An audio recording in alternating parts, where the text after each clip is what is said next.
It's Nizhny Novgorod Travel Agency. My name is Maria. What can I do for you? Good morning. My name is John Smith. I'm from London. I'm interested in history, fortified cities. What places in our city would you like to see? I'd like to learn about the history of the Nizhny Novgorod Kremlin.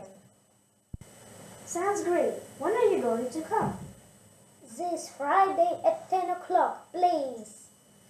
Well, see you at Minute Square near the Dmitrovsky Tower on Friday. I will be your guide. Thanks a lot. Goodbye. Bye.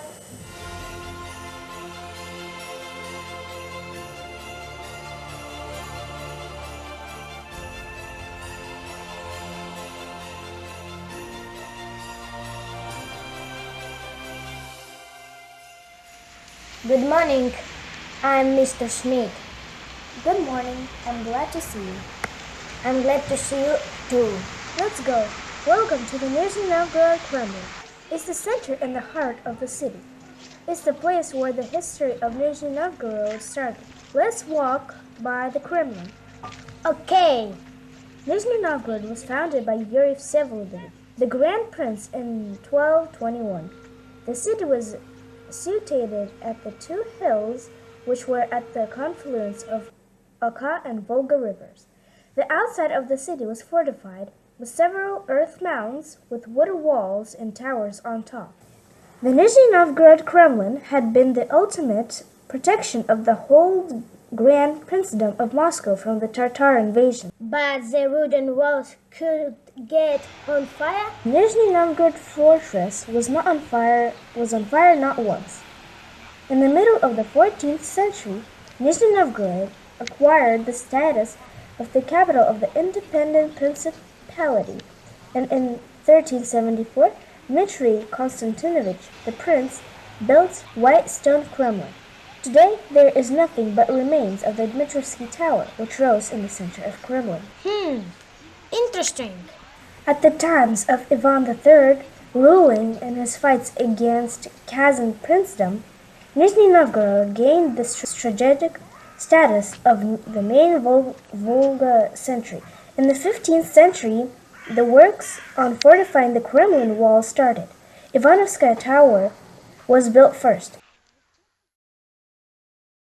Ivanovskaya Tower had the main Kremlin gate accessible from the Kremlin lowlands. It was named after the St. John the Baptist Church, which stood nearby. In 1612, it is from that tower the Nolita, led by Kuzma Minin and Pozharsky, the prince, took off to Moscow to liberate it from the Poland occupant. While inside the Kremlin, you can see the steps of the Kremlin wall going downhill. What's the most ancient building of the Kremlin? It's Archangel Mikhail Cathedral. It's also a great example of the ancient Russian architecture. It was built in 1628 to 1631 at the place of the Archangel Mikhail wooden church, which was founded in 1221. The cathedral now contains a tomb of Kuzma Minin and a functioning Russian Orthodox church.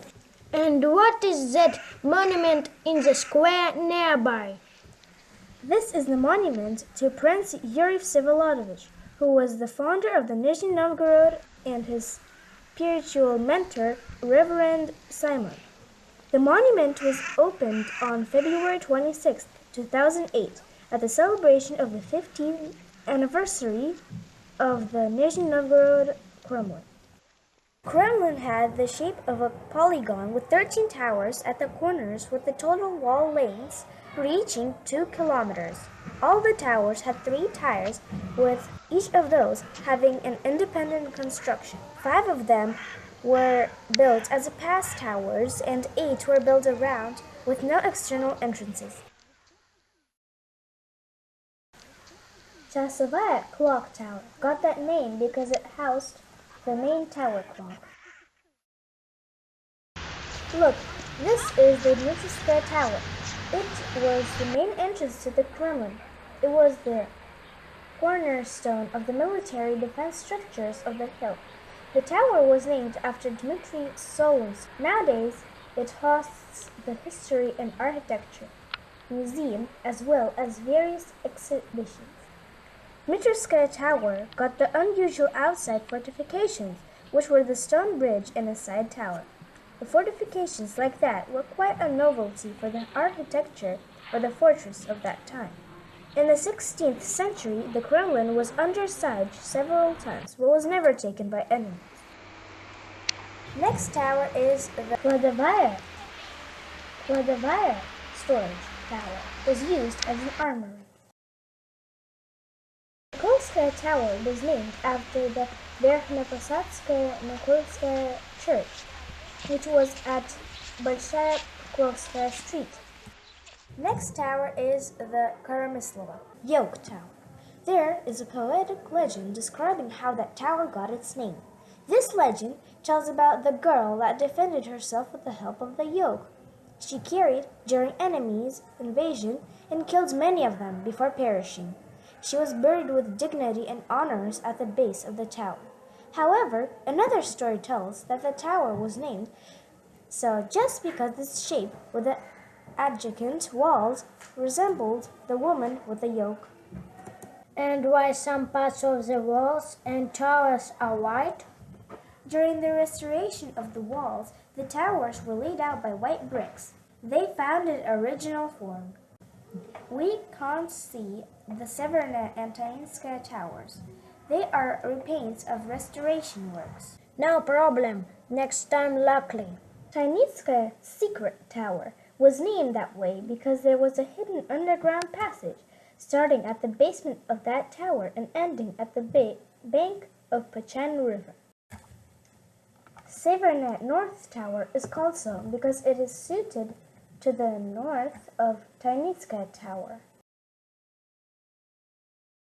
Porokhovaya Gunpowder Tower got its name because of gunpowder stored in its cellars. Georgievskaya Tower was named after the Saint George. Behind it, you can see Borisoglepskaya, Zachatskaya, and Belaya towers. They have been once destroyed by a landslide. Nowadays, they are completely rebuilt. Zachatevskaya and Borisoglepskaya towers were named by a monastery and a church. Belaya White Tower is named just because it was built of white stone. I hope you liked the excursion. Welcome to the Nizhny Novgorod in the summer. Goodbye. Bye. See you in the summer.